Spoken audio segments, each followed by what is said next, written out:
Hallo, ik ben Ilona en als eerste wil ik even beginnen met een huishoudelijke mededeling. Ik heb wat aanvragen gekregen voor bepaalde gebieden waar mensen willen dat ik naar kijk. Dat zijn bepaalde landen, dus ook in Zuid-Amerika waar ik nog nooit naar gekeken heb. En dat waren ook Engelstalige aanvragen, dus dan ben ik ook wel geneigd om daar Engelstalige video's van te maken. Dat wil dus absoluut niet zeggen dat ik opeens alleen maar Engelstalige video's ga maken. Maar ik wil het even aangeven dat het waarschijnlijk deze week of volgende week dat ik gewoon wat meer Engelstalige video's eruit gooi. Juist om die landen ook, om naar de energie van die landen te kijken. Dus denk niet dat ik opeens gestopt ben met Nederlands. Dat ben ik absoluut niet van plan. Ik blijf gewoon Nederlandse video's maken. Dus dat wilde ik even meegeven. En ik heb ook nog een video gezien van Tara bij Janine. Nou moet ik zeggen dat ik heel weinig van haar video's kijk, zodat ik niet word beïnvloed. Dat ik ook mijn eigen energie gewoon goed bij mezelf kan houden. Maar deze video werd me opgestuurd en dat ging over het IBS. Ik heb hem ook op mijn Telegram kanaal gezet. Kijk altijd of het resoneert met je of niet. Maar ik vond dit een hele interessante. Ze had eerst een stukje, liet ze horen van Project Camelot volgens mij. Dat is van Carrie Cassidy. En die was in gesprek met iemand. Ik heb het niet helemaal beluisterd. Ik heb meer naar haar kaartlegging gekeken of die IBS eraan kwam. En het bleek dus, in ieder geval dat werd dan gezegd ook in de video, dat er een bepaald gebied of een bepaald iets wat met het IBS te maken had, dat hadden de duisteren nog in hun macht, waardoor de IBS niet goed uitgezonden kon worden. Daar is heel veel werk in gegaan en dat hebben ze nu, de Witte Hoeden hebben daar nu controle over. Misschien heeft het ook wel met de Oekraïne te maken. Het kan natuurlijk ook dat daar ook nog wat staat waardoor ze invloed kunnen hebben op wat er uitgezonden wordt. Dat weet ik natuurlijk niet.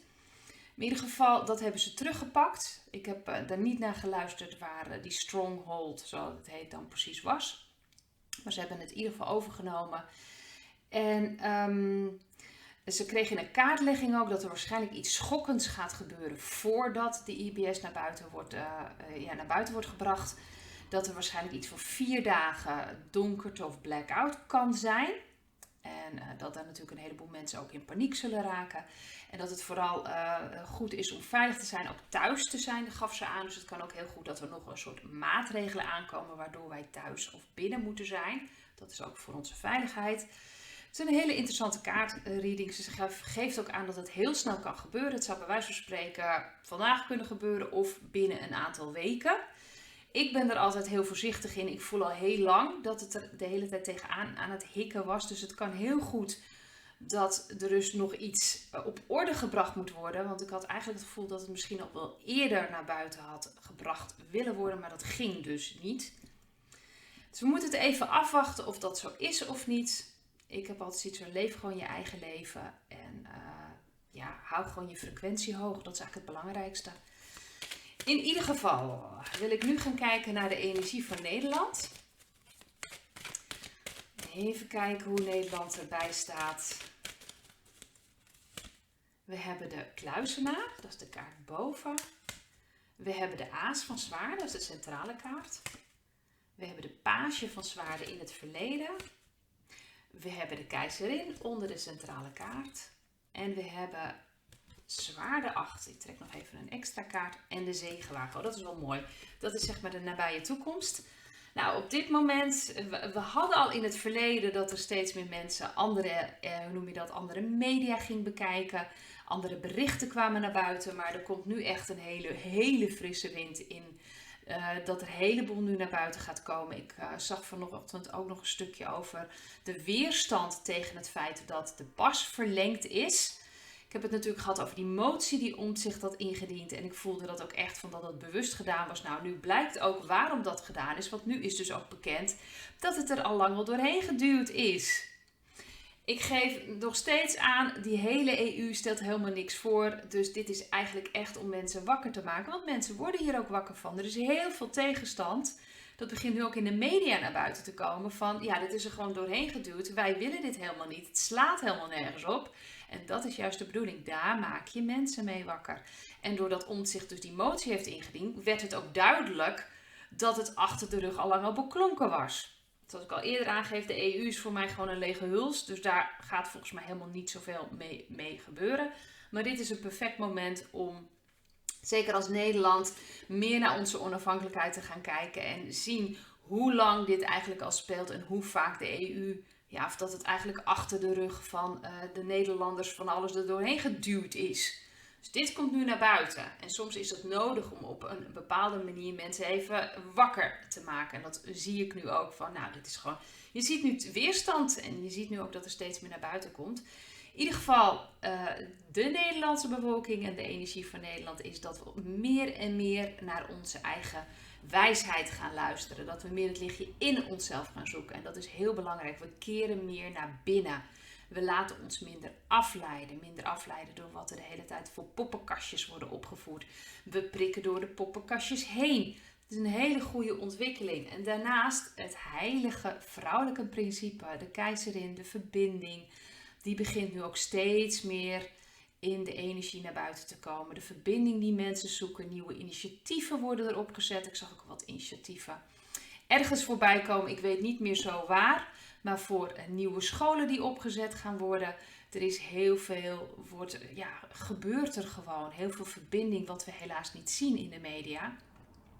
Maar er is heel veel gaande. En dat is juist heel mooi. Die initiatieven, die verbinding, het bij elkaar komen. Zo'n hele mooie, die vrouwelijke mooie, zachte energie die we juist zo nodig hebben in deze wereld. De komende periode lijkt het alsof we nog beperkt zijn. Ik denk dat er nog wat berichten naar buiten kunnen komen van dat ze weer beklonken hebben, onze regering, onze Economic Forum mensen die van alles naar buiten doen. Of in ieder geval allerlei verdragjes misschien gesloten hebben of weer wat anders. Er komt nog iets meer naar buiten, maar eigenlijk is dat onze eigen overtuigingen. We mogen ze af gaan werpen. We zijn niet beperkt. Wij bepalen wat er met onze vrijheid gebeurt. We gaan dus zeker in Nederland gaan mensen steeds meer die teugels in eigen handen nemen. En ik denk dat dat ook tijd wordt dat we dat gaan doen. Dat we echt die antwoorden in onszelf gaan zoeken. En niet meer buiten onszelf. Niet meer verwachten dat de overheid dingen voor ons doet. Die verandering is al ingezet. Mensen gaan steeds meer inzien dat we onszelf aan het beperken zijn. En gaan zich losmaken en vertrekken uit dat. Teugels in handen en zelf gaan bepalen hoe we dingen gaan doen. Dus dat is een hele mooie ontwikkeling. Dan wil ik natuurlijk ook nog even kijken bij België. Hoe zit het bij de Belgen? Hoe gaat het daar? Wat is de energie daar? Even kijken, België. Oh, kijk, staven 8. Koningin van Zwaarden, dus de centrale kaart. Dat is Zwaarden 3 in het verleden. De ster onder Koningin van Zwaarden. En we hebben pentagrammen 9. Ik trek er nog even eentje bij. Aas van staven. Heel mooi. Dat zou je misschien niet zozeer verwachten, maar daar voel ik meer beweging bij. Zeker met deze snelheidskaart dan de vorige keer. Dus dingen gaan ook daar in beweging komen. En misschien wat sneller dan we denken. Of dat er dingen naar buiten komen, waardoor mensen sneller in, in actie gaan komen. Dat ze even denken, wat is dit nou weer? Er is namelijk heel veel gaande op het vlak van wat is waar, wat is niet waar. Dit is echt het onderscheidingsvermogen. Mensen ook in België gaan steeds meer zien, dit klopt wel, dit klopt niet. Ik voel wel zeker dat er mensen aan het wakker worden zijn. Dat er meer en meer aan het, misschien ook dat mensen ook meer gaan uitspreken. Want daar staan de zwaarden ook voor. Zwaarden staan ook voor het communiceren. Het staat voor het element lucht. Dus ik heb ook het gevoel dat mensen dat meer en meer naar buiten gaan communiceren. Zeker in België is dat heel belangrijk. Ik heb het gevoel dat voor heel veel Belgen vooral die keelchakra toch, dat daar wat blokkades op zitten. Of dat beperkt is op een bepaalde manier. En dat gaat nu steeds meer open. Ze gaan steeds meer laten horen waar ze staan en waarvoor ze staan. De ster is een hele mooie beschermende kaart. Het zou mij niet verbazen als er ook heel veel activiteit van buitenaardse is of van andere dimensies.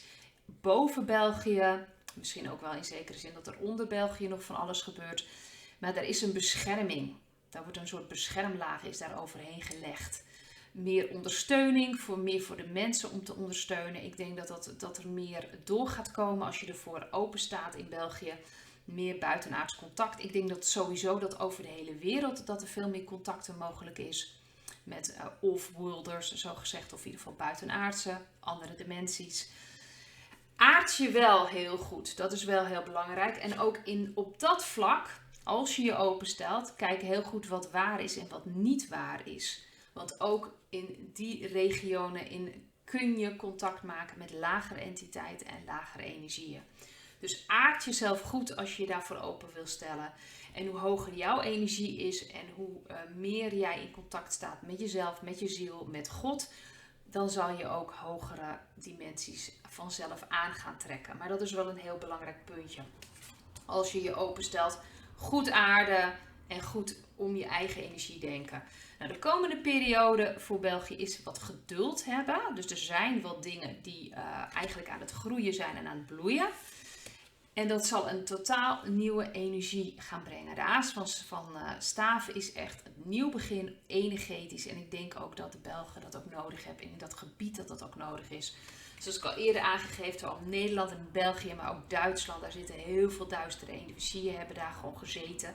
Ik denk ook dat veel al opgeruimd is. Zoals ik aangeef, in ieder geval België is er ook heel veel bescherming gaande. Dus dat is ook heel belangrijk om te realiseren. En ze mogen meer gaan uiten. En ik denk ook dat dat steeds meer gaat gebeuren. Het uitspreken van dat ze hier tegen zijn. Of dat ze dat niet meer willen. Dat ze het op een andere manier willen. Dus in België denk ik dat dat steeds meer naar buiten gaat komen. En dat daar steeds meer de energie is om dingen uit te spreken. En voor rechten op te komen. Dan wil ik ook nog even naar Duitsland kijken. Daar worden echt hele bizarre dingen ook uitgesproken. Ik heb bijna het idee dat dat natuurlijk ook te maken heeft met, omdat daar zoveel gehoorzaamheid eigenlijk nog in de Duitse bevolking zit, heb je echt wat schoktactieken nodig. En dan hebben ze natuurlijk die bondskanselier die vindt dat iedereen de steek moet halen eigenlijk. En die is helemaal voor die verplichting en er wordt veel naar buiten gebracht. Dus kijk eens, daar klappen wat dingen om. Oh, dat vind ik wel heel bijzonder. Deze 3 kaarten klappen om, terwijl ik het erover heb. En dat zijn natuurlijk die kaarten die net bij België ook te vinden zijn. Wat is waar, wat is niet waar? En dat geloof ik ook zeker. Ik heb echt het idee dat dat gewoon een poppenkast is om echt mensen wakker te schudden. Daar gaat dus ook heel snel wat gebeuren. En daar is ook heel veel bescherming in Duitsland aanwezig. Maar ik ga even goed nog de kaarten leggen, maar dat viel me op. Dat die klapte gewoon om, die 3 kaarten. Heel bijzonder. Dat gebeurt niet vaak. Dus ik zal ook even kijken. Duitsland hebben we de hoge priesteres. We hebben de aas van zwaarden. We hebben in het verleden de koning van bekers. Onder de aas van zwaarden hebben we pentagram 5. En in de toekomst hebben we de hoge priester. Ik trek altijd nog even een extra kaartje. En zwaarden 2. Dus daar is een frisse wind gaande. Ik denk ook dat er steeds meer naar buiten komt. Ik zie ook bepaalde berichten waarin juist benadrukt wordt van let op. Er zijn onderzoeken over die steken. Dat gaat niet goed. Dat heb ik al eens aangegeven een paar weken geleden. Die Welt brengt heel veel van dat soort berichten naar buiten.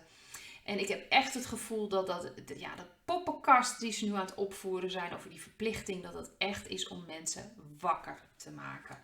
Een heleboel mensen beginnen zich echt in de kou te voelen staan. Laten we eerlijk zijn, als je om andere landen bekijkt waar heel veel vrijheid is, waar helemaal niks schokkends gebeurt doordat ze dingen vrijgelaten hebben. En dan zit je zelf nog helemaal vast in een bepaald systeem. Er worden wel wat losgelaten, maar er zitten volgens mij, wat ik begrepen heb, zijn er nog regels van kracht. En dat is wel heel bizar, zeker in vergelijking met de rest van Europa. En ik denk dat dat bewust is gedaan, omdat daar nog heel veel wakker gemaakt moet worden. En dat mensen echt uit die comfortzone gehaald moet worden. Er is dus nog veel vaagheid, want dat hoort ook een beetje bij de hoge priesteres. Dat het nog niet goed te zien is wat is. Ik heb ook wel het gevoel, zeker met die aas van zwaarden, dat er ook meer geheimen naar buiten gaan komen. Meer schandalen. En dat is sowieso, ik denk dat het echt, we zitten in een soort stroomversnelling. Meer dingen gaan naar buiten komen. Voor de nabije toekomst lijkt het nog alsof de duisteren veel macht hebben. Zeker als er nog bepaalde restricties blijven. Maar je ziet eigenlijk al dat ze weinig macht meer hebben. Dat ze eigenlijk in een soort padstelling staan. Dat ze ook niet meer dingen door kunnen drukken. Dus dat gedoe over dat de verplichting moet komen. En dat dat waarschijnlijk dan in de herfst gaat komen. Ik weet niet wat ze allemaal aan het zeggen zijn. Dat gaat helemaal niet gebeuren. Die macht hebben ze helemaal niet. Dus dit is eigenlijk gewoon wapengekletter, zo gezegd. Het wordt meer naar buiten gebracht.